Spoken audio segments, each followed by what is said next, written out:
अस्सलामुअलैकुम जी। आपका मेरा नाम है। 4 बच्चियाँ ने किसी का काम करके अपने बच्चे पाल रही हैं। यतीम मामी अपनी फोत हो गया। बंदा मेरा नशई है, साल हो गया छड़ के टुर गया। कमान वाला मेरा कोई नहीं, किसी के काम करके अपने बच्चे पाल रही हैं।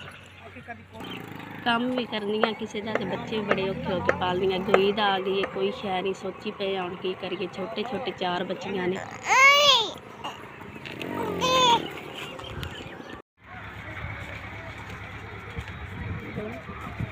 मेहरबानी तुहाडी मदद की जे, अल्लाह तुहाडे दित्ते आ कबूल करे। खामन नशई सी, छड़ के टुर गया। अल्लाह तुहाडे बच्चे जीण, मेरी मदद की जे, मेरे बच्चों की ईद बन गई।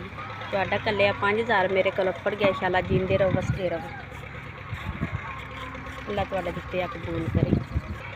बंदियां दे घरां च काम करके अपने बच्चे पाल लिए। चलो हुण तुहाडा कल्लिया 5000 आ गया, मेरे बच्चों की ईद बन गई। इंशाअल्लाह जींदे रहो, वसदे रहो। अल्लाह तुहाडा दित्ते आ कबूल करे। अल्लाह तुहानू देण दी तौफीक पाए। अल्लाह कारोबार च बरकत पाए जे जीण तुहाडे बच्चे।